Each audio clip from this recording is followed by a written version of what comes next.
Good day mga boss. Ayon nga sa balita, mayroon daw usapan ngayon ang Rain or Shine Elasto Painters at ang Converge Fiber Xers. Mayroon daw sila pinag-uusapan na trade offer. Involving nga dito itong si Kate Dato.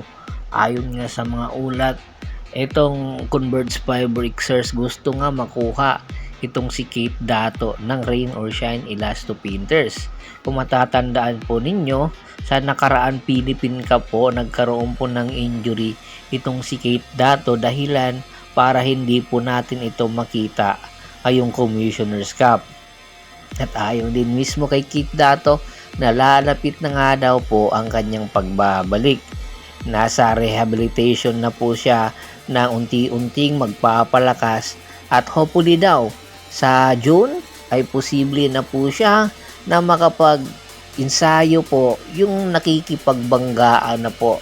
Pero ngayon, shooting form pa lang po kanyang unti-unting dinadaanan para nang sa ganon ay pagbabalik nga niya ay hindi mawala po ang kanyang kumpiyansa or ang kanyang pulso pagdating sa kanyang mga outside shooting ability. Kung matatandaan po ninyo, noong 2023, nakuha po ito ng Rain or Shine Elasto Painters. 4th overall pick po sa first round itong si Kate Dato. 6'7 po ang height, 29 years old at malaki po ang tsansa kung matutuloy nga po ito sa Converge Fiber Xers ay magpapalalim po ito sa kanilang big man rotation. Alam naman po natin na meron na pong mga big man ang Converge Fiber Xers. Pero meron po silang isang big man na walang outside shooting ability at ito nga po yung tinitingnan nilang posibilidad na kunin po. Ang tanong, papayag ba kaya itong si Coach Yeng Yao na basta-basta makuha itong si Kate Dato sa Rain or Shine Elasto Painters rather? Siyempre hindi po. Meron pong mga offer or may offer po itong Converge Fiber Xers na hindi po matatanggihan ni Coach Yeng Yao dahil nga rin po sa kakulangan nila ng big man. At ayon nga sa balita, ang big man po na ibibigay daw ng Converge Fiber Xers para sa Rain or Shine Elasto Painters para maging kapalit po nitong si Kate Dato. Isa pong big time na big man na po pwede po pag-isipan talaga ng mabuti ni Coach Yeng Yao. Opo, ito nga po ay si Justin Arana. Napapabalita nga pong humihingi ng trade. Siyempre sa pagbabalita, nadinig po ito ni Coach Yeng Yao at inaalok na nga daw po ngayon itong si Justin Arana papunta sa kanila. Remember, sa lineup po ng Rain or Shine Elasto Painters, isa po sa kanilang protocol, dapat kung big man ka, meron kang outside shooting ability. Dapat pag-insayuhan mo ito. Ito yung kulang na kulang ngayon para kay Justin Arana. Pero ha, kung wala siyang outside shooting ability, pagdating naman sa ilalim, napakamamaw po nito. Tandaan mo, nung interviewin siya last nang naging best player siya, ayon sa kanya, nahihirapan siya maglaro ng 4. Ang gusto niyang laruin na position, yung sanay siya, yung 5. Kaya naman, no, nagkalaban sila ng tropang giga, talagang kinakain niya paunti-unti itong si Bolbol sa ilalim dahil nga rin sa laki ng pangangatawan nitong si Justin Arana.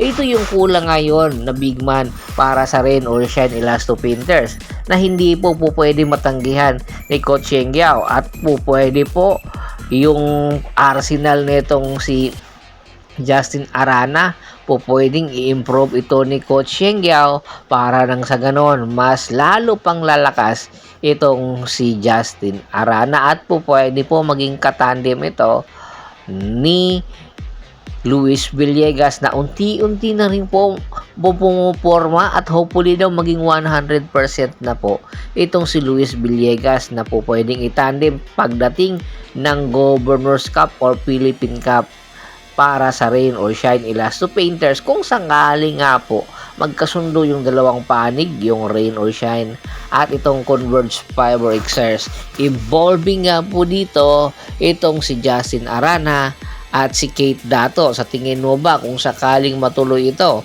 sino po ang panalo sa trade na ito at sino naman po ang hindi? Komento naman po sa baba ng video at pag-usapan po natin yan. Once again, this is Percival Monteron at your service. Don't forget to subscribe my sports channel at don't forget to click the notification bell button para maging updated palagi sa kwentuhan. At bago pa natin tapusin ang ating kwentuhan, shoutout po muna tayo sa ating mga solid na followers na lagi pong sumusuporta sa atin.